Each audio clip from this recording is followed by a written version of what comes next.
ပေးတဲ့ဆရာဆရာမများကိုလည်းအထူးပဲကျေးဇူးတင်တယ်။ဘုရားရှင်ကိုလည်းအထူးပဲကျေးဇူးတင်ပါတယ်။နောက်ပြီးတော့ဒီကနေ့တော့မြန်မာလူဝင်ကားတဲ့အခါမှာ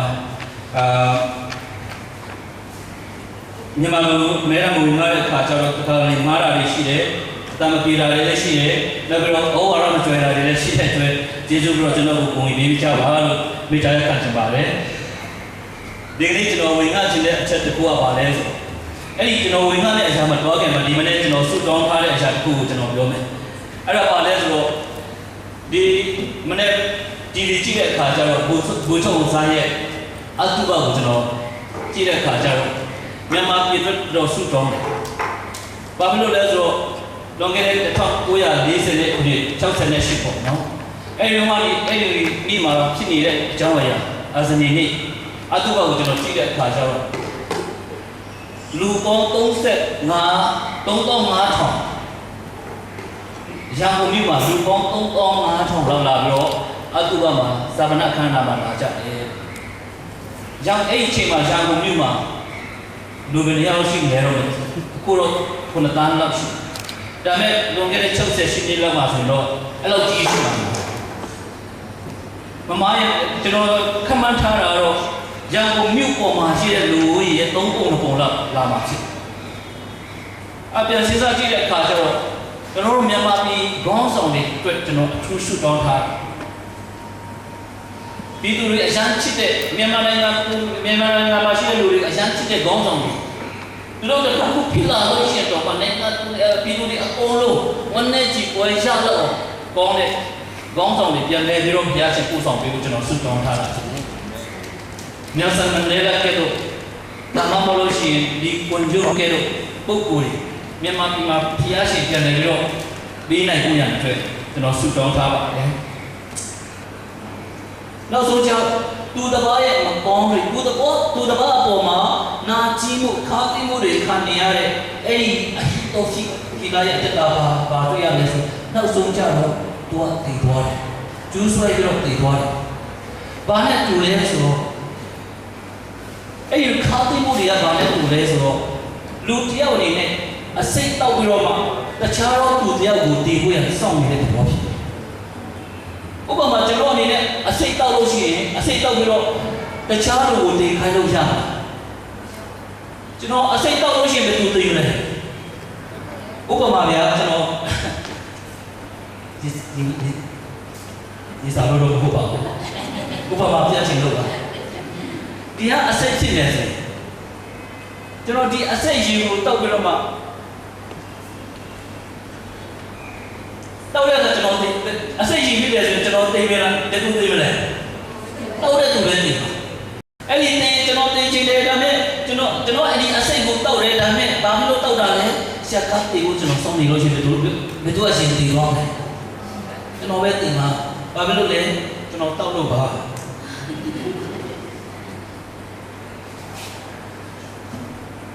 business ခါတိမှုကဘာနဲ့တူလဲဆိုအစိတ်တောက်ပြီးတော့မှတခြားသောသူကိုတေးတာကိုစောင့်တယ်လို့လည်းဖြစ်တယ် we're waiting for someone to die ဖြစ်နိုင်တဲ့အရာဖြစ်တယ်ဆိုတော့ကျွန်တော်တို့အားလုံးကသိတယ်ဒါဝိအဲ့လိုဖြစ်နေတဲ့အချိန်မှာအဟိတောဖြစ်တာသူ့ကိုအရာမုန်းသေးတယ်ဒါဝိကိုတော့ကျွန်တော်တို့သိတဲ့အတိုင်းဘုရားရှင်မှာprophet Nathan အဖြစ်ဒုထောက်ပြီးတော့ကိုတော့ကျွန်တော်မှားပါတယ်ဆိုတော့ဆုတောင်းတဲ့အခါဘုရားရှင်သူ့ကိုခွင့်လွှတ်တယ်ဒါပေမဲ့ခွင့်မလွှတ်တဲ့သူကဘယ်သူလဲအဟိတောဖြစ်တာလေနောက်ဆုံးကျတော့တေသွားတာဘယ်သူလဲအဟိတောဖြစ်တာပဲဖြစ်တယ်ဒီနေ့ကျွန်တော်ဝင်မှချင်းတဲ့ဒီခါတိမှုကဘာနဲ့တူလဲဆိုတော့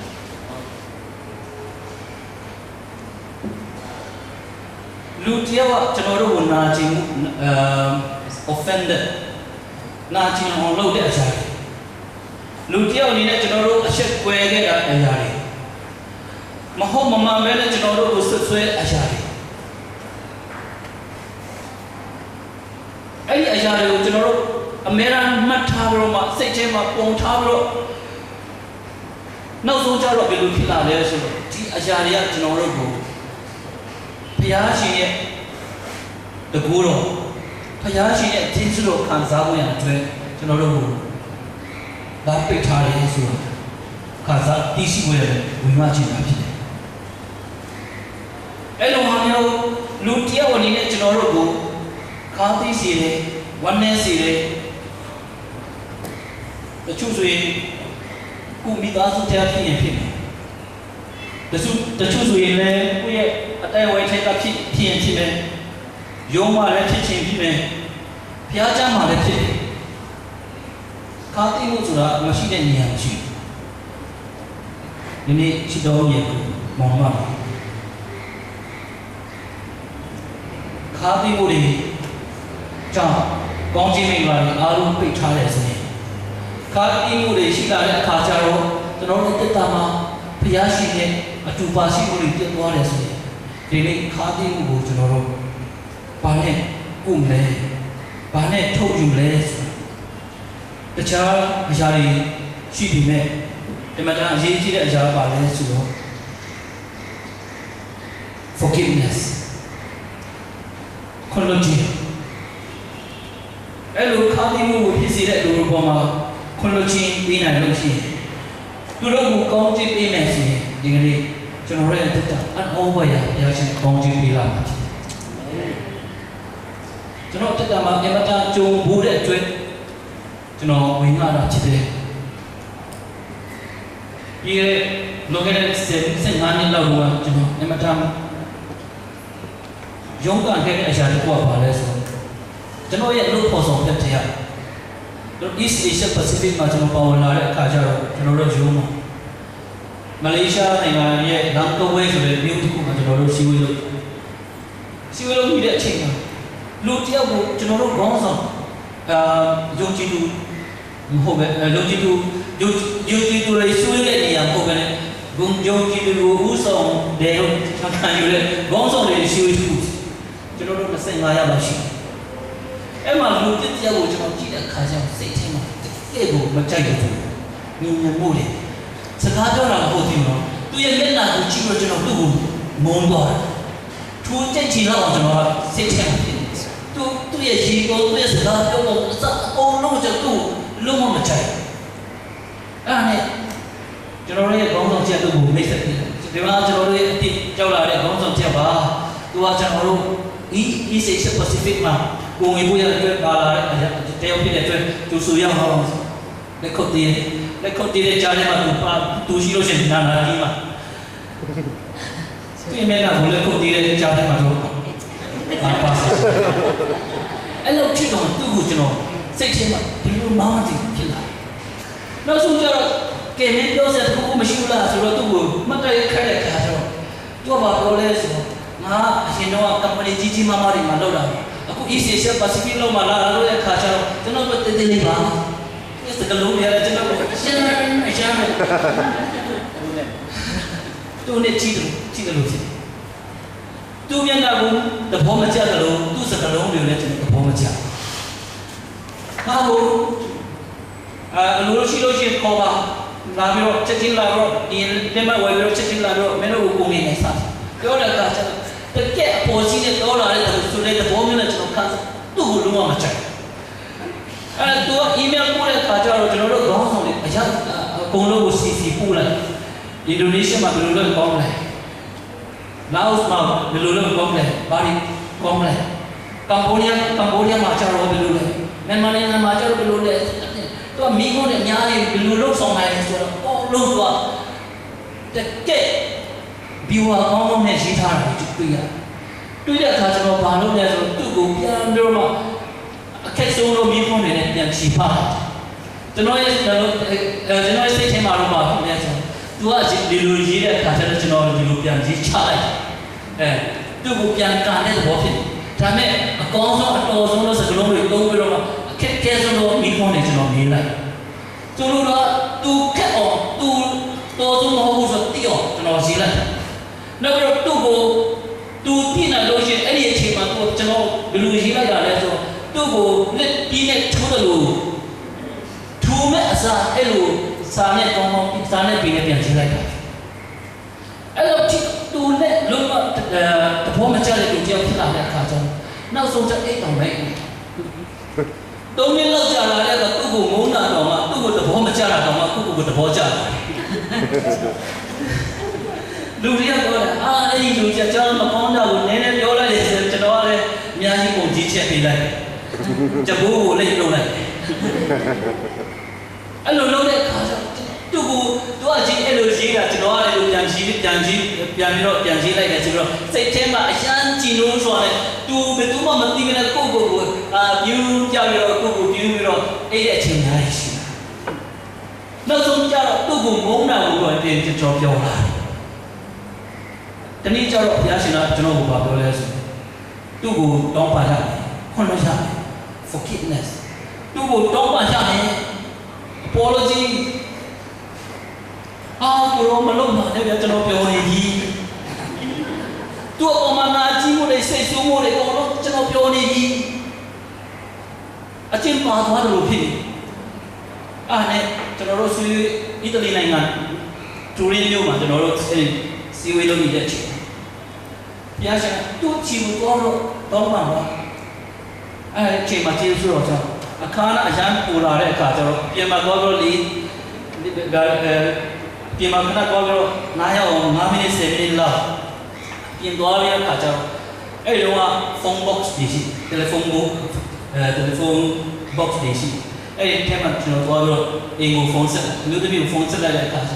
စီရဲ့အရန်တရရအဲ့နဲ့သူကကျွန်တော်နားထဲမှာကြားလိုက်တယ်စာရွက်ကြီးကြည့်ခင်ဗျားတို့ခုချိန်မှာဒီဟာတွေကိုဆွေးနွေးနေတဲ့အချိန်မဟုတ်လားဟုတ်ပါလေဒါပေမဲ့အရန်တတိရတဲ့အခါကျတော့ထွက်လာပြီးတော့ဖုန်းဆက်တာပြန်ဝင်တော့လိုက်စီဝေးလုံးနေတဲ့အချိန်မှာပြင်ပြီးတော့ပြင်မထွက်နေတော့ပြန်ခဏပြောတာပဲအီတလီမှာရှိနေတဲ့ကျွန်တော်ကိုကြောအိမ်ကနေမြန်မာပြန်ပြီးတော့အမေပြေးလိုက်ဒါနဲ့အရန်တတိရငါလည်းတတိရပါလေအထက်ကိုဝင်ပြီးတော့စီဝေးတော့ပြန်ဝင်သွားပါဖုန်း box အားဖြင့်ပြန်ချက်ချင်းထွက်လာတဲ့အခါကျတော့ဘာတွေ့လဲဆိုခုနကျွန်တော်ပြောတယ်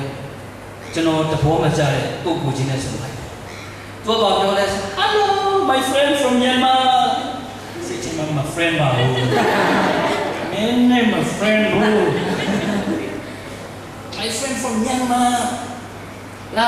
တခုခုတောက်ရောက် coffee တောက်မလားစပီးကြီးတောက်မလားပွဲတော်ရှိတော့ဒီတလီမှာတော့စပီးရန်ကောင်းတယ်လို့ပြောနေကြတယ်စပီးတောက်မလားကော်ဖီတောက်မလားပစ်စာစားမလားခုစားရအောင်လို့ဘုရားရှင်ကပြောလို့တော့ဟုတ်ပြီလောကတော့ချူရောအော်လို့ရှိလို့ပါတောင်းပါမယ်ဘုရားမလို့ပြရစီအဲ့ဒါငယ်ချင်းကျွန်တော်ဘာမှမတောက်ခင်ခဏလေးကျွန်တော်ပြောချင်တာရှိပါလေဒီပြောတာကြည့်တာအကုန်လုံးပြောပါအဲ့ဒါကျွန်တော်သူ့ပြောလိုက်ဒီမယားတွေ့ကြတဲ့နေ့ဒီနေ့ချစ်တယ်ကျွန်တော်မုန်းမိပါလေ I'm sorry I hate you မုန်းမိတူမယူမလို့လားအင်္ဂလိပ်ကမတော်လို့ဖြစ်နေတကယ်မုန်းတာယူပါဒီပေါ်လာယူပါကျွန်တော်မုန်းမိပါလူပြောလိုက်တဲ့အခါကျတော့ဘာဖြစ်လဲငါလည်းမသိဘူးအဲ့ဒါတော့ဘာပြောလဲဆိုတော့ကျွန်တော်လူတွေကိုပြောတယ်East Asia Pacific မှာခေါင်းဆောင်လုပ်တဲ့ဆရာတွေကတယောက်ကမှသူတို့လုပ်မှန်းကိုဝါသနာမပါဘူးတယောက်ကမှသူတို့ရဲ့လုပ်ငန်းပေါ်မှာစိတ်မပါဘူးဆိုတာငါသိတယ်မြန်မာနိုင်ငံမှာရှိတဲ့ဂုတ်ချင်းစာတယောက်တည်းအားပဲစိတ်ဝင်စားတယ်ဆိုတော့ကျွန်တော်ကခဏလူတွေကိုပြောတယ်ဘာဖြစ်လို့ကျွန်တော် email ပို့တဲ့အခါလည်းခင်ဗျားတယောက်တည်းပဲစာပြန်တယ်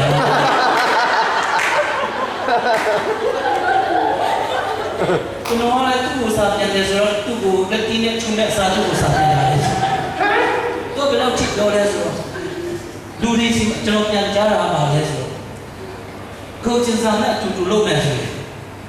East Asia Pacific မပြောနဲ့တကဘာလုံး international မှာတော့မှသူ့အတွက်ကျွန်တော်လုပ်စီတယ်အဲ့တော့ဒီတော့သူကပြောနေကျွန်တော်ကတော့ဒါလေးပြင်နေလေသူ့ကိုပဲအဲ့ဒီတော့အဲ့ဒီနေ့မှာကျွန်တော်တို့သူနဲ့ပြန်လဲတက်နေပြီးတော့တ တကယ်ချင်းရခွန်းလို့ပါဆိုတော့ပြောတဲ့အခါဒါဆိုရင်ကျွန်တော်ကိုတကယ်ချင်းမလို့ခေါ်ပါအကူလို့ please call me as your brother အကူလို့ကျွန်တော်ကိုခေါ်ပါ brother ဆိုတဲ့ကျွန်တော်နွေနွေအမတမအေးချမ်းတဲ့ဣတလီနိုင်ငံရဲ့ဆောင်းရာသီမှာနွေနွေခံစားရတယ်အဲ့ဒီနေ့အနေစပြီးတော့မှကျွန်တော်ရဲ့တက်အကုန်လုံးပြောင်းလဲသွားတာဖြစ်လူတယောက်ကိုကြည့်တဲ့အခါမှာမုန်းတိမှုခါတိမှုတွေမရှိဖို့ရအတွက်ကျွန်တော်ကိုဘုရားရှင်ကအမတမကြီးမားတဲ့အမတမခက်ခဲတဲ့ຢာတစ်ခုလည်းဖြစ်တဲ့ကြီးမားတဲ့ကောင်းခြင်းမင်္ဂလာပေးတာလည်းဖြစ်အဲ့ဒီနောက်ပိုင်းကျွန်တော်တက်တာတရားဟောတဲ့အခါမှာလည်းအရင်တော့ဆိုတရားဟောတဲ့အခါလူတွေအခုတယောက်ကတရားဟောတဲ့အခါကျတော့အရန်တော်တယ်ဒီတယောက်တရားဟိုအမကန်တော်တဲ့တရားဟောဆရာတွေရှိမှကျွန်တော်သွားတဲ့အချိန်လေးလည်းရှိတာလေဟောတဲ့အချိန်လေးဖြစ်လာတဲ့အခါကျတော့ကျွန်တော်တည်တဲ့အခါကျတော့နောက်တစ်ပတ်ဆိုဆရာတွေလာလာနေဒီတစ်ပတ်ကျွန်တော်ဟောရင်ဒီကောမှာဒါပေမဲ့နောက်ပိုင်းကျတော့ကျွန်တော်ပြန်ဖြစ်လာတယ်ကိုလက်ခံကိုလက်ခံတတ်တော်မတော်အရင်တော့ဆိုကျွန်တော် Billy Graham ဖြစ်ချင်တယ်ဘယ်ကနေတွေ့လာလဲတော့မတူကျွန်တော် Billy Graham ရဲ့ဓာတ်ပုံတွေ့လိုက်အဲ့မှာသူကပူပီကိုအဲ့လိုကိုင်ပြီးတော့မှလက်တစ်ဖက်နဲ့ချမ်းသာလို့ဒီလိုကိုင်တယ်ဓာတ်ပုံလေးတွေ့လိုက်ပရိသတ်ကြီးထဲမှာသူကအဲ့လိုကိုင်လာတွေ့တဲ့အခါ Billy Graham ရမ်းဖြစ်ချင်နောက်ပိုင်းကျတော့ကျေးဇူးတော်ပဲ Billy Graham ဇာဘောဖြစ်အာမင်လူတွေကိုအတူကူလည်းမလို့ဘုရားရှင်ကခင်များတယောက်တည်းပဲဖန်ဆင်းထားတာအာမင်ဟာလေလုယာလူတွေကတော့တော်မှာမဟုတ်ဒါပေမဲ့ခင်များလည်းတော်ပါအာမင်အချို့တွေလူတယောက်ကောင်းလာလို့ကြည့်ကျုပ်လည်းချော်တယ်တချင်းဆိုတာလည်းတော်တယ်နော်ဒါပြီးတော့လို့ဒီတာလည်းတော်တယ်အချို့တရားဟောအကုန်လုံးတော်တယ်ဒါနဲ့ဘုရားရှင်ကကျွန်တော်တို့ကိုဖန်ဆင်းတဲ့အခါမှာခင်ဗျားသူ့ထဲပဲဖန်ဆင်းထားတာဖြစ်ခင်ဗျားကိုကျွန်တော်ဒီရပတ်တော့အင်္ဂလန်မှာတွေ့တယ်ကျွန်တော်မဟုတ်ဘူးထင်တယ်ခင်ဗျားပဲလို့ကျွန်တော်တို့ပြောလို့မရဘူးကျွန်တော်တယောက်တည်းကျွန်တော်ကိုကဘာပေါ်မှာတန်းပေါင်း9000နော်အဲ့ဒီထဲမှာဇံဘွဲကျွန်တော်ထည့်ရရှိအာမင်ခင်ဗျားကိုလည်းဘုရားရှင်ကတယောက်တည်းဖန်ဆင်းထားတာဖြစ်ဟာလေလုယာဒီကနေ့ဖန်ဆင်းထားတဲ့အရာတွေဒီကျွန်တော်တို့စိတ်ဆိုးစရာတွေအဲ့ဒီနာကျင်မှုတွေခံစားလို့ရှိခုနကျွန်တော်ပြောတယ် apology ဖြစ်နိုင်လို့ရှိတော့သူတို့ပုံမှာပေါ်တော့တော့ပန်လာနောက်ပြီးတော့ကိုယ့်အပေါ်မှာဝန်နဲ့ကြည်ပွဲရှိတဲ့အရာတွေခါးသီးစီတဲ့အရာတွေရှိလို့ရှိရင်သူတို့ကိုဒီနေ့ကျွန်တော်မြင်တဲ့အခါကျတော့ခွန်လို့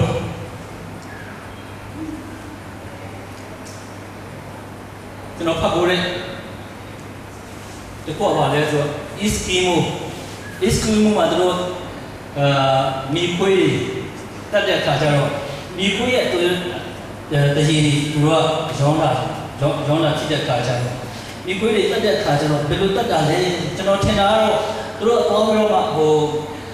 တနက်နဲ့ပြည့်မယ်လို့ထင်တယ်ဒါပေမဲ့သူတို့ကဘယ်လိုလုပ်လဲဆိုတော့ဓာတ်ကိုအမတန်ထက်အောင်တွေးပြီးတော့မှအဲ့ဒီဓာတ်ရဲ့အပေါ်မှာတော့ပါလို့လဲဆိုတော့သွေးတွေမိခွေးရဲ့သွေးတွေဒါမှမဟုတ်သွေးတစ်ခုပေါ့နော် blood အဲ့ဒါကိုထည့်ပြီးတော့မှခဲအောင်လုပ်လိုက်နောက်ပြီးတော့အဲ့ဒီဓာတ်ကိုသူတို့ကရေခဲပေါ်မှာစိုက်ထားလိုက်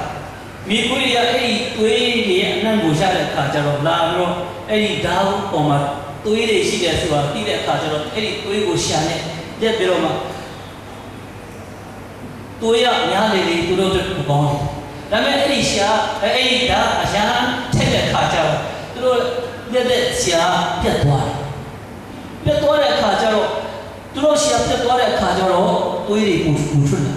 သွေးအဲ့ဒီသွေးတွေပူထွက်လာတဲ့အခါကျတော့အဲ့ဒီသွေးတွေကိုတောက်လို့ချမ်းကြော်ဒါပေမဲ့နောက်ဆုံးကျတော့သူတို့ခန္ဓာကိုယ်ထဲမှာသွေးမရှိတော့တဲ့အခါကျတော့သွေးကုန်ပြီးတော့တည်သွားအဲ့ချိန်မှာ Eskimo တွေလိုမျိုးပြန်သူတို့ကိုအကောင်တွေကောက်ပြီးတော့မှတည်အင်းကြီးအမတားမကောင်းတဲ့ပြည်အနှွေးထည်တွေလုပ်ထားတာကျွန်တော်ကြားမှုကျွန်တော်ပါတိရလဲဆိုတော့ကျွန်တော်တို့ခရိယန်တွေက ဘာနဲ့တူလဲဆိုတော့ဒဏ်ရာရတဲ့စစ်သားတွေနဲ့အဲ့ဒီချက်မြက်တဲ့သွေးကိုထက်တဲ့ဓာတ်ကိုရှာနဲ့ပြက်ပြီးတော့မှရှာသွေးကနေသွေးထွက်လာတဲ့အရာကိုကိုတောက်ပြီးတော့မှရှုံးသွားတဲ့လူတွေနဲ့တူတယ်စစ်သားတွေအနေနဲ့ဒဏ်ရာရတဲ့အခါကျတော့ဘယ်တော့ပဲတော့ဘယ်တော့ပဲကြာသူချစ်စစ်တပ်ထဲမှာဘလို့မရဘူးအဲ့လိုပဲကျွန်တော်တို့ရဲ့အတ္တခရိယန်ရဲ့အတ္တမှာယုံကြည်သူတွေရဲ့အတ္တမှာကျွန်တော်တို့ရဲ့ဒဏ်ရာတာချက်ပြပါလေလူတွေရဲ့ငင်းဆဲမှုတွေလူတွေရဲ့ကဲ့ရဲ့မှုတွေလူတွေရဲ့အချို့တွေရှင်ငယ်ငယ်တုန်းကဆိုကျွန်တော်စာအုပ်အချို့ဖတ်တဲ့အခါသူတို့ငယ်ငယ်တုန်းကအဲ့ဒီလူတွေကဒီလိုပြောပါတယ်ငယ်ငယ်တုန်းကဆိုကျွန်တော်တို့ကိုစင်းရဲသားတွေမတော်တဲ့လူတွေကျွန်တော်တို့ရွာတုံးတောင်းလို့တုံးတောင်းနေပြီးတော့တုံးဆောင်မျိုးကိုသွားတဲ့အခါ၄မိုင်လောက်ပဲငယ်တုန်းကဆိုတုံးဆောင်သွားတဲ့အခါကျတော့တုံးဆောင်ကလူတွေကကျွန်တော်တို့ဘာလဲတုံးတောင်းလို့တုံးတောင်းသားတွေအဲ့လိုပြောတော့ကျွန်တော်ကရမ်းစိတ်ဆိုးနေကြ။ဘာကြောင့်လဲတုံးတောင်းသားလို့တုံးတောင်းသားဆိုတုံးတောင်းသားပဲပေါ့နော်။တုံးတောင်းတဲ့ရမ်းစိတ်ဆိုးတယ်ငါတို့ကိုစော်ကားတာ။တော့ကျွန်တော်တို့ရှာတရားနဲ့ရှာဖြစ်တယ်အခုပြန်စဉ်းစားကြည့်လိုက်တာတကယ်ကိုစီစားအောင်လားလူတွေရဲ့ incentive ပေါ့နော်လူတွေရဲ့ခေါ်ဆိုမှုတွေနေမာတဲ့လူမတော်တဲ့လူဘာမှအသုံးမချတဲ့ပေါ့စံကုန်မီလေးစာတဲ့အဲ့လိုခေါ်ခံတဲ့အခါကျတော့စိတ်ထဲရဟနာခြင်းမှုတွေခံစားလူတွေရဲ့ဆုံးမခြင်းခံတဲ့အခါ collection လူတွေရဲ့ဆုံးမချင်းခံတယ်။အဲကြောင့်ဒီနေ့ကျွန်တော် application အနေနဲ့ပါဆွေးနွေးချင်တယ်ဆိုတော့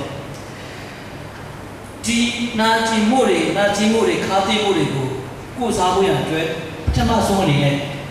ခွင့်လွှတ်ခြင်းတရားကိုပြီးဖို့ဖြစ်ပါတယ်။ခွင့်လွှတ်တဲ့အခါကျတော့လူတွေကကျွန်တော်တို့ကိုခွင့်လွှတ်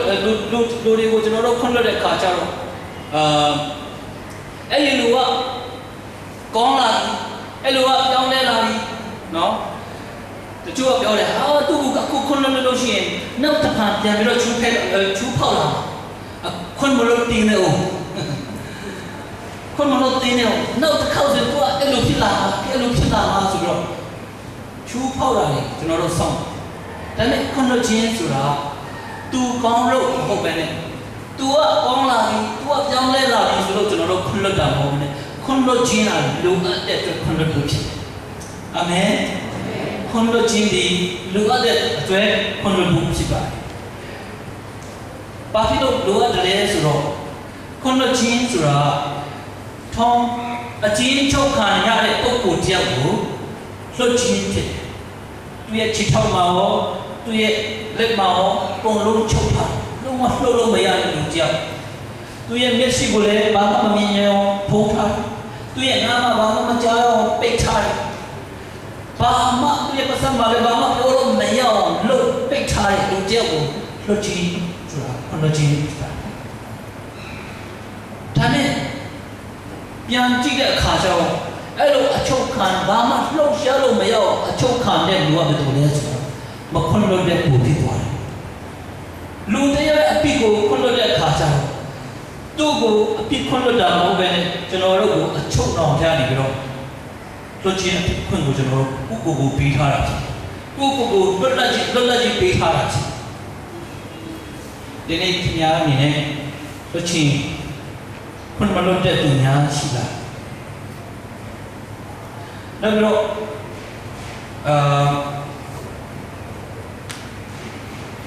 forgiveness is not a feeling ခွင့်လွှတ်ခြင်းဆိုတာခံစားချက်ပေါ့ငါမခံစားရသေးပါဘူးမခွင့်လွှတ်ဘူးဆိုပြောလို့မရမခံစားရသေးပြီနဲ့လည်းခွင့်လွှတ်ရတောင်းပါရအဲ့ဒီလိုခွင့်လွှတ်ခြင်းလုပ်တဲ့အခါကျမှသာဘုရားရှင်ရဲ့ကောင်းခြင်းတွေသွန်လုံးလာနောက်ပြီးတော့ခွင့်လွှတ်ခြင်းဆိုတာတစ်ခါတော့ပဲပေါ့တချို့လူတွေကတော့သူကဒီအခုခွင့်လွှတ်လို့ရှိရင်နောက်တစ်ခေါက်အဲ့လိုဖြစ်လာမှပြန်ဖြစ်လာတဲ့အခါကျရင်ခွင့်လွှတ်လာ အမောဝရမြတ်တဲ့တာကြောင်းလည်းမတူရှိလားနောက်ပြီးတော့ခုလိုချင်းဆိုတာချက်ချင်းမဖြစ်လာနိုင်ရင်တော့မှတဖြည်းဖြည်းနဲ့ကျွန်တော်တို့ process မှာပေါ့တဖြည်းဖြည်းနဲ့လှုပ်ဆောင်မှုရတဲ့အတွက်ဖြစ်တယ်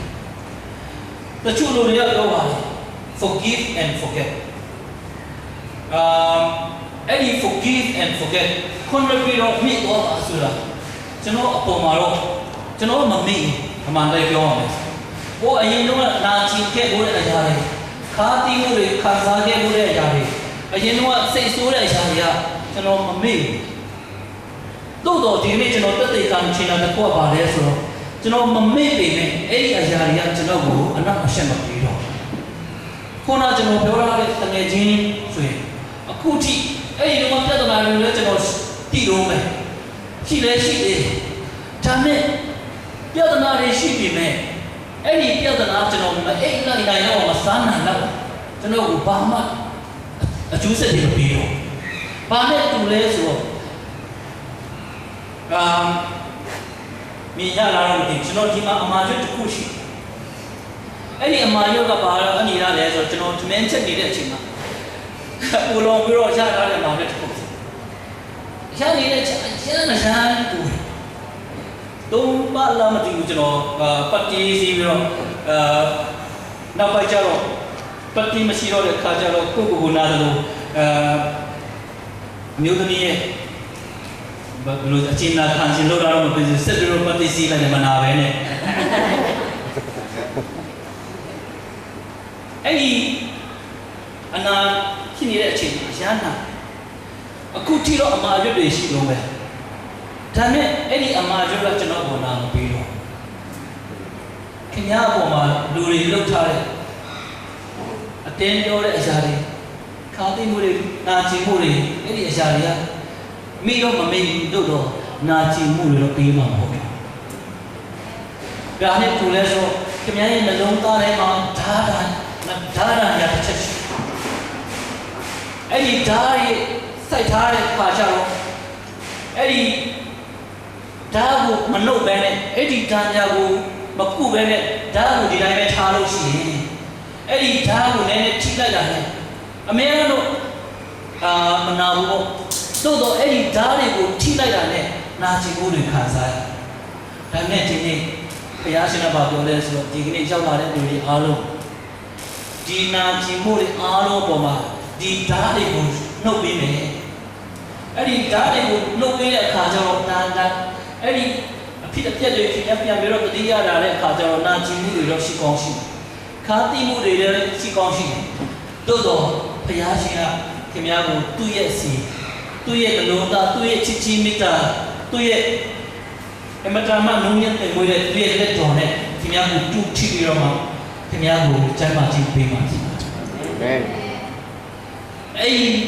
ခါတိမှုတွေရှိတဲ့အခါကျတော့ဘာတွေဖြစ်နေလဲဆိုတော့ခါတိမှုတွေအများများလာလို့ရှိနာကျင်မှုတွေစိတ်ဆိုးမှုတွေဝမ်းနဲ့ကြည်ပွားမှုတွေအများများလာလို့ရှိ mental effect ကျွန်တော်ရဲ့စိတ်ကိုလည်းထိခိုက်ရှိတယ်ကျွန်တော်တီးမှုတဲ့လူတယောက်ဆိုအရန်ချောတယ်မိန်းကလေးတယောက်ဒါနဲ့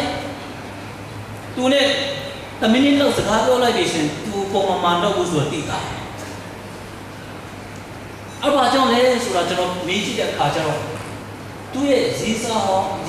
သူ့ကိုစွန့်ထားတဲ့အခါကျတော့နောက်ဘာကျတော့ဘုရားမခံနိုင်တော့တဲ့အခါကျတော့ယူစိတ်နှလုံးတိတ်မမှတော့ mental effect လက်ရှိ emotional ခံစားချက်မဲ့အကျိုးအမဲငုံငုံနေ online နဲ့ဆက်ခုကျုံလို့ရှိရင်တခြားလူတွေတက်ပို့ပြီးတော့effect ဖြစ်နေတဲ့အရာတွေရှိ physical အဲ့ဒီနာကျင်မှုတွေခုနမလို့မှုတွေကျွန်တော်တို့ပြီးရှာနေတယ်ဆိုရင်ဘာဖြစ်နိုင်လဲဆို physical effect ခန္ဓာကိုယ်လည်းမနိုင်တော့အမေရန်လေးလံမိုက်ထိုင်းမိုက်တော့ဘာမှမလုပ်ချင်တော့ဖြစ်လာတယ်နောက်ပြီးတော့ဘာဖြစ်လာတဲ့ဆိုတော့ spiritual effect ဝိညာဉ်ရေးရမှာလည်းကြဆင်းသွားလူတွေကိုခွင့်မလို့ပဲလူတွေပေါ်မှာနာကျင်မှုတွေ လူတွေကျွန်တော်တို့ပြောတဲ့စကားတွေနောက်ပြီးတော့အဲ့ဒီအရာတွေကခါသိမှုတွေကကျွန်တော်တို့ရဲ့နှလုံးသားထဲကိုဖုံးလွှမ်းလာတဲ့အခါကျတော့ဘယ်လောက်ဖြစ်တတ်လဲဆိုတော့တချို့ဆိုရင်အိတ်လို့မရတချို့ဆိုရင်အများအားဘောင်းကတ်တာတွေလည်းရှိကျွန်တော်တကယ်ချင်းတယောက်ကျွန်တော်စုတောင်းပေးတဲ့တယောက်ဆိုအများအားပြည့်မျက်စိအနာမျက်စိအနာရဲ့အခါကျဆရာဝန်တွေပြရင်မရနောက်ဆုံးကျတော့ဘယ်လောက်ဖြစ်လာလဲဆိုတော့သူ့ရဲ့မျက်စိကပြောင်းပြန်နေတယ်သူကလူတွေအဲ့လိုကြည့်တဲ့အခါပြောင်းပြန်နေတယ်အဲ့လိုဖြစ်နေတဲ့အခါကျတော့စုတောင်းတဲ့ဆရာဝန်တွေလည်းကိုယ်လုပ်ပြီး exercise တွေမျိုးလုပ်ပြီးမရနောက်ဆုံးကျတော့ဘယ်လိုဖြစ်လာလဲဆိုပြောင်းပြန်မြန်မြင်ညုံတာမဟုတ်ပဲတခါတလေသူ့ရဲ့မျက်စိကအာရုံကမျက်စိစီးလို့အဲ့လိုဖြတ်တဲ့ဖြစ်တာတတ်တယ်ဆရာဝန်များတင်ရရဲ့ဘောမကိုကိုစေဒေါ်လာတွေတော်တော်များများပေါ့ဒီကနေ့ကတော့ကျွန်တော်ကိုစေးရသွားတဲ့အခါကျတော့အဲ့ဒီပုဂ္ဂိုလ်နဲ့တွေ့တဲ့အခါကျတော့ပါကိမီလာလေဒီလိုဖြစ်နေတယ်အဲ့ဒါနဲ့သူ့မျိုးသားနဲ့ကျွန်တော်စကားပြောလို့ခဲ့ခန်းထဲသွားရောက်ဆုတောင်းရဆုတောင်းတဲ့အခါကျတော့နှစ်ယောက်စလုံးကဘာဖြစ်နေလဲဆို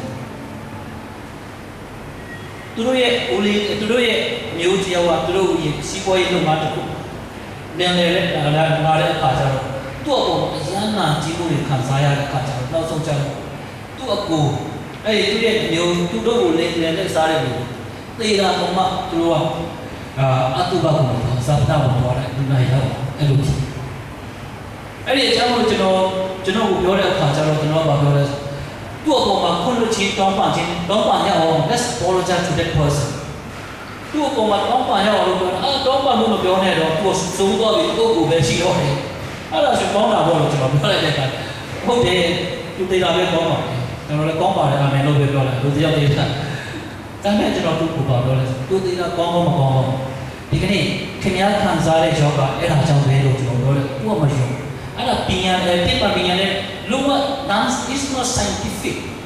လုံးဝ medical နဲ့ဆိုတော့လုံးဝဖို့လို့မရတဲ့အရာတစ်ခုမဆိုင်ဘူးဆိုင်တယ်သူခွန်းလို့မရှိသူ့အမှာတောင်းပန်မရှိဒါဆိုသူ့ကိုတောင်းပန်ရမှာမလိုဘူးဒီနေ့ကျွန်တော်တို့ဆူတောင်းရအောင်ဆိုတော့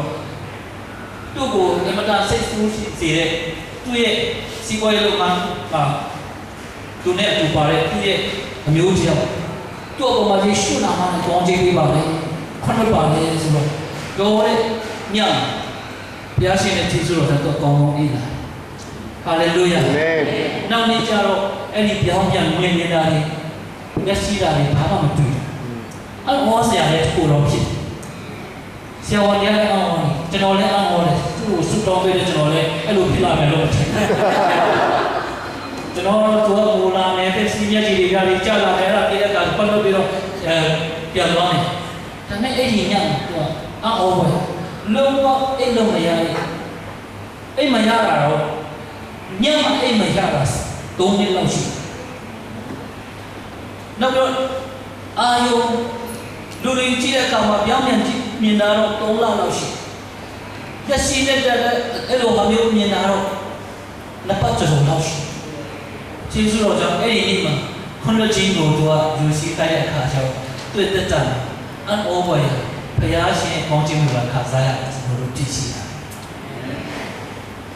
လွန်ခဲ့တဲ့9နှစ်လောက်တော့ကျွန်တော်မို့လို့ဆိုဆီယမတယောက်ကကျွန်တော်ဆက်ဆောင်ပေါ်ရတယ်ကျွန်တော်မို့လို့ဆိုခင်ဗျားတို့ကြည့်တဲ့အခါခင်ဗျားတို့ကိုကျွန်တော်ကြည့်တဲ့အခါကျွန်တော်ကြည့်တဲ့အခါကျတော့ပျော်ပျော်စင်စင်နဲ့မို့လို့ဆောင်ကြခင်ဗျားတို့အခက်ခဲမရှိဘူးလားအဲ့ဒါနဲ့ကျွန်တော်ခင်ဗျားတို့မရှိဘူးလားရှိတာအဲ့ဒါကျွန်တော်အများအားညင်းညူနေတာ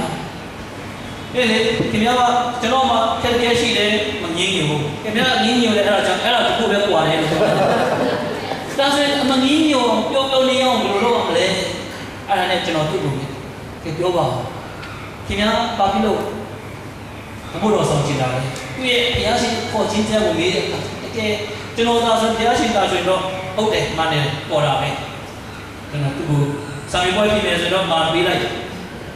နောက်ပြီးတော့နောက်ဆုံးကျတော့သူ့ရဲ့ကဲတဲ့ချင်းမိတဲ့အခါကျတော့အကုန်လုံးမှန်နေတယ်လို့ကျွန်တော်ခံစားရတယ်အဲ့ဒါဘာဖြစ်လို့ဒီလိုဖြစ်တာလဲအဲ့ဒါနဲ့ကျွန်တော်သူ့ကိုမေးလိုက်တယောက်ယောက်အပေါ်မှာနှခါတီးဖို့လေနာကြည့်ဖို့လေရှိလားဆိုတော့မေးတယ်မရှိဘူးကျွန်တော်ရဲ့နေရာမှာလည်းပွဲတော့ရှိတယ်ဆိုတော့အဲ့ဒါလည်းပြောချင်တာဒါမရှိဘူးတဲ့မိဘတွေအပေါ်မှာမရှိဘူးဆရာသမားတွေအပေါ်မှာမရှိဘူးငယ်ကြီးတွေအပေါ်မှာမရှိဘူးကြီးစားတွေအပေါ်မှာမရှိဘူးဘာမှမရှိအဲ့နဲ့အော်ဒါဆိုကျွန်တော်လည်းမတန်နိုင်ကျွန်တော်တည်လာတော့တယ်အဲ့ဒါကျွန်တော်တို့ဆူတောင်းကြဆူတောင်းကြတဲ့အခါမှာတော့သူကဘာပြောလဲဆူတောင်းနေတဲ့ချိန်မှာဆက်ဆံမောကျွန်တော်တို့ဆူတောင်းနေတဲ့ချိန်ကျွန်မအမေကိုရမ်းမလို့ကျွန်မကိုကြည့်နေအရှားမို့လားကျွန်တော်ဆူတောင်းလို့တရားကျွန်တော်တရားဟောလို့ငိုတယ်လို့ထင်တယ်တော့အမေကိုတတိယလို့ငိုနေဘာလို့အမေကိုတတိယလို့လဲအမေကိုတတိယလေတနာလေပြောမီးလေးကိုလေးဖြစ်နေတဲ့အခါကျတော့မမီးရဲတော့ကျွန်တော်တခုလုံးလိုက်ပြီးတော့သူငိုတာလားလို့လူတွေထင်ပါလို့ပဒင်းပေါက်တွေအကုန်လုံးဖွက်လိုက်နေတယ်အဲ့နဲ့သူ့ကိုမေးချင်ဘာလို့အမေကိုတနာတာလဲလို့မေးတယ်သူရဲ့ရုပ်ကမားတွေနော်အတဲပဲသူရဲ့ကမားတို့သူရမ်းချက်ဆက်တာရက်ဆက်လုပ်တယ်အမေကိုရမ်းတနာမင်းကပြောလို့လားဟုတ်ဒါဆိုဘယ်လိုကြည့်လဲအမေကတော့ငယ်ငယ်လေးဆုံးသွားတာဒါဆိုအဖေပြောတာလားမဟုတ်ဘူးအဖေလည်းဆုံးသွားတာကြောင့်အဲ့ဒါကျွန်တော်မသိဘူးဒါဆိုအဲ့ဒီကြောင့်လည်းသူပြောတာလေဟိုအမျိုးကြီးပြောတာသူ့အဖေသူ့မိဘတွေလက်ထပ်နေတဲ့အချိန်မှာသူတို့အမျိုးသူ့မိဘတွေကသဘောမတူတဲ့အခါကျတော့ကိုဖက်ဒီဖက်ဆွဲတာကိုဖက်ဒီဖက်စကားများတာရှိတယ်အဲ့ဒါနဲ့သူတို့လက်ထပ်ပြီးတဲ့အခါကျတော့ဟေးငါတို့မင်းကိုယူတော့ဒီလိုဒူးစားရမင်းသွားဆိုတော့ကိုရောက်တဲ့အခါကျတော့ဟိုမှာလည်းနေစနေချအဲ့ဒီနေစတာကိုသူကပြန်ကြားတဲ့အခါကျတော့ကို့မြန်ရှာတနာလို့ငိုနေအဲ့ဒါဆိုခင်ဗျားအဖိုးတွေပေါ်မှာခင်ဗျားတကယ်စိတ်နာကြည်တဲ့ပုံရှိတာပေါ့ဟုတ်တယ်ဒါဆိုရင်သူတို့ကဆူတောင်းပေးရဟုတ်ပြီဆူတောင်းဆရာကဟောလဲဆူတောင်းပေးအဲ့ဒါလည်းကျွန်တော်လည်းဆူတောင်းပေးတယ်ကိုနေစတဲ့ကိုဖိုးတွေကဆူတောင်းပေးတယ်ဆူတောင်းပေးတဲ့အခါကျခင်ဗျားဘုရားဘယ်မှာနေလဲကိုလို့မေးလဲသူတို့တေးတော့ကြာလေးဆရာတေးတဲ့လူတို့ကျွန်တော်ဆူတောင်းပေးလိုက်ဆူမတောင်းခင်လေးလိုက်ရင်ကောင်းတာအဲ့ဒါဆိုရင်ခင်ဗျားဖိုးတွေပေါ်မှာခင်ဗျားထားခဲ့တဲ့နာကြည့်မှုတွေမုန်းတိမှုတွေအတွက်ဒီခေတ်တောင်းပါရအောင်လို့ပြောတယ်လုံးဝဥတုံပဲလုံးဝမတောင်းပါဘူးတေးတဲ့ဆိုတော့ကလက်ညှိုးထိုးတေးတဲ့ချိတော့ဘာလို့ကစီမတဲ့အဲ့လိုပြောတဲ့ခါကျတော့ကျွန်တော်လည်းမတတ်ဘူးဒါနဲ့စတော့သူတို့စတော့မယ်သူ့ဟိုးရနာမယ်သူ့ဖွားရနာမယ်ကြည့်ပြီးတော့ကိုတော့ဒီကနေ့သူတို့ရဲ့အဖြစ်တွေကိုခွင့်လွှတ်တကယ်တော့ကျွန်တော်ရဲ့အဖြစ်ကိုခွင့်လွှတ်ပါဆိုတော့ဘောင်းပထနာတော်ကိုဆွတ်ဆွတဲ့အခါကျတော့ဟုတ်ပါရဲ့ဘောင်းအဲ့ဒီပထနာတော်ရွတ်ဆွတကယ်တော့ကျွန်တော်တို့သူ့ရဲ့အဖြစ်တွေကိုခွင့်လွှတ်တကယ်တော့ကျွန်တော်ရဲ့အဖြစ်တွေကိုခွင့်လွှတ်ပါလို့ပြောတဲ့အခါကျတော့ချက်ချင်းပဲသူကလုံးဝလွတ်ချင်းခွင့်ပြုရတယ်လွတ်ချင်းဆိုတာလူတယောက်အဖြစ်ကိုခွင့်လွှတ်ချင်းဆိုတာ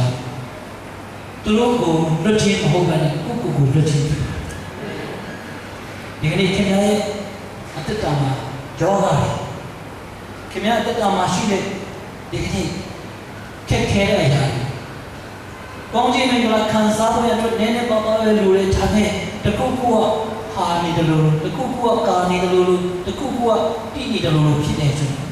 ဒီကနေ့အကြောင်းအရာတစ်ခုပါလဲဆိုကျွန်တော်တို့ရဲ့အဖြစ်ကိုခွင့်လွှတ်တကယ်လို့သူ့ရဲ့အဖြစ်ကိုလည်းခွင့်လွှတ်ဖို့ရတဲ့ဖြစ်တယ်ခေတ်ဆုံးတော့ကျွန်တော်တို့အဖြစ်ကိုခွင့်လွှတ်ဖို့တောင်းဆိုတာတော့လွယ်ပါကိုတော့ please forgive my sins ဆိုတာလွယ်ဒါမဲ့ as I forgive ဆိုတော့အဲ့ဒီတရားရဲ့သူ့ရဲ့အဖြစ်ကိုခွင့်လွှတ်တကယ်လို့ဆိုအဲ့ဒီတကယ်လို့မပါရင်တိတ်ကောင်းပါချမ်းသာ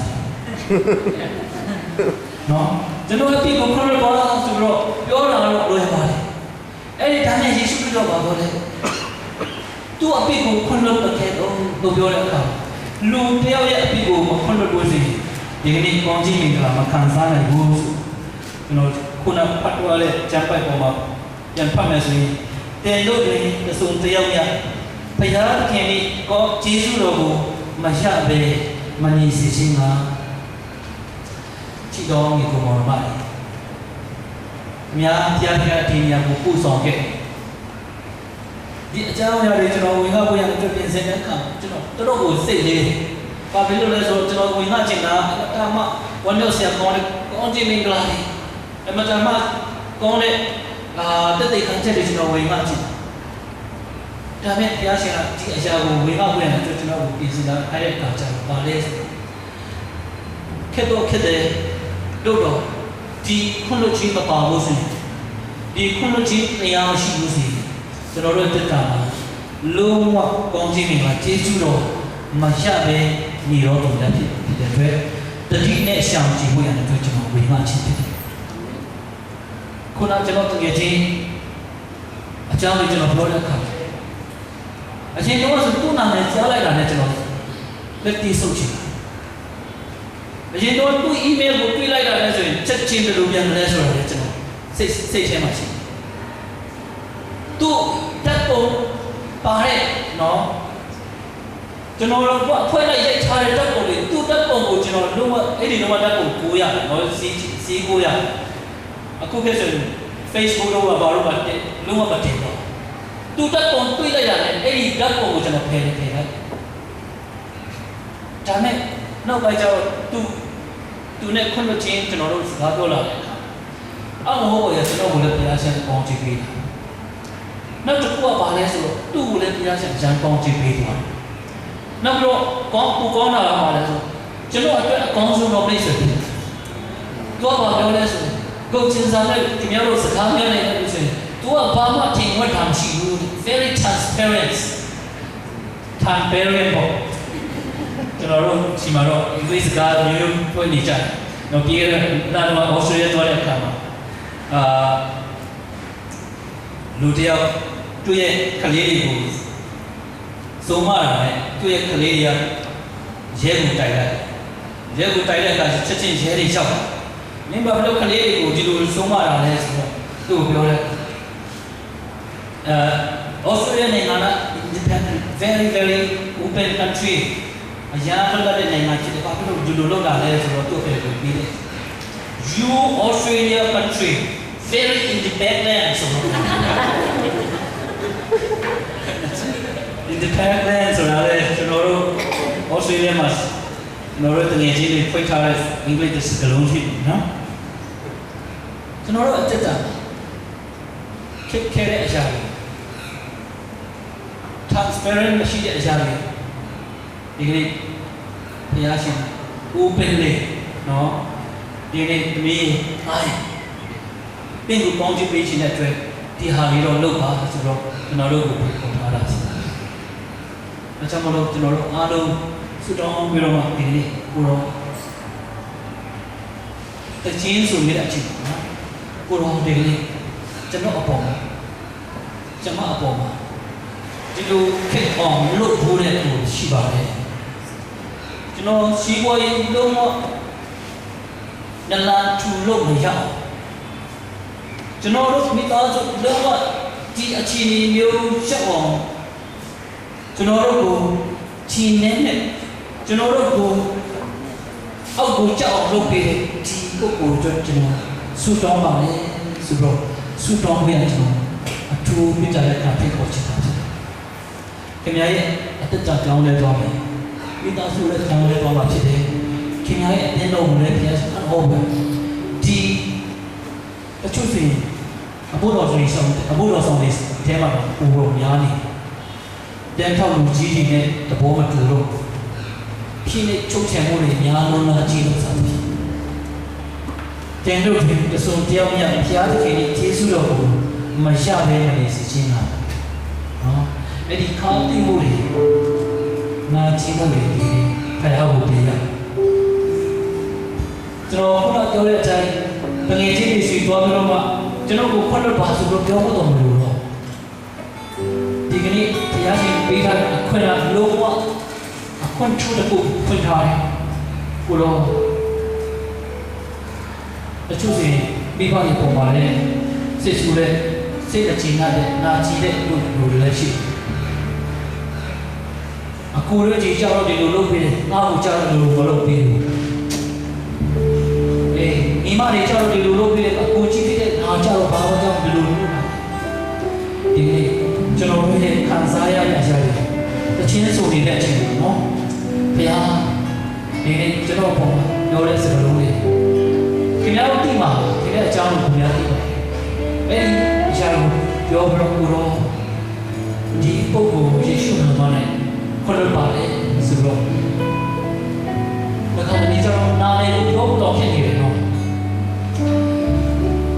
တို့ပြောချင်ပေမဲ့သူ့ရဲ့နာမည်တော့အရှင်တို့သူ့ရဲ့နာမည်ကိုမကြားချင်တဲ့ပုဂ္ဂိုလ်မျက်နှာမပြောတဲ့နာမည်တော့မကြားချင်တာကိုရောဒီနေ့သူ့ကိုယေရှုနာမနဲ့ကောင်းချီးပေးပါကျွန်တော်အပေါ်မှာသူတို့ခါခဲ့တဲ့ရှားတွေအားလုံးယေရှုနာမနဲ့ခေါ်လို့ပါတယ်တချို့ဆိုရင်ခင်ဗျာအမျိုးသားကမြောက်ပေါ်မှာရက်စက်တဲ့အရာတွေဖြစ်တယ်ခင်ဗျာရဲ့စပယ်ကိုစောက်ဆွဲပြီးတော့မှသူ့မချတဲ့မိန်းမ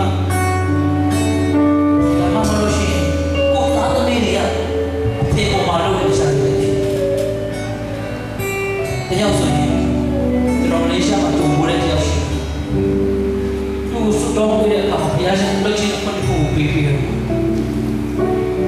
သူ့အဖေကိုလုံးဝမာနစ်တော့ဖုံးမဆက်တဲ့တရားရှိသူ့အဖေကလုံးဝကဘာမကြီးမကြီးတဲ့တရားရှင်ကသူ့ဟောမှာခွန်တော်ချင်းတရားကိုပြီးတဲ့အခါသူ့အဖေလွတ်တာမဟုတ်ပဲသူကိုယ်တိုင်လွတ်လာတဲ့အခါကျတော့လုံးဝမရနိုင်တော့ဘူးလို့ထင်တဲ့တွေးဆွေကနေကြတော့ခုပြီးခဲ့တဲ့နေ့တော့ကျွန်တော်အမေရိကသွားတဲ့အခါကျတော့ခုကားနဲ့ကျွန်တော်ခဏခဏလိုက်ပို့အမေရိကရောက်ဖို့ကျွန်တော်ပြောတာဟုတ်ပဲလေဒီကနေ့ဒီညနေကနေနှုတ်ပြရတယ်ကောင်းချီးနေပါလားဆရာကကျေးဇူးတော်မရှက်သေးမနေစီချင်းကတတိနဲ့ရှာပါလို့ပြောတယ်အဲ့ဒီအရာတစ်ခုဖြစ်တဲ့အတွက်အားလုံးမတတ်ထားတော့ဒီတချင်းဆိုနေတဲ့အချိန်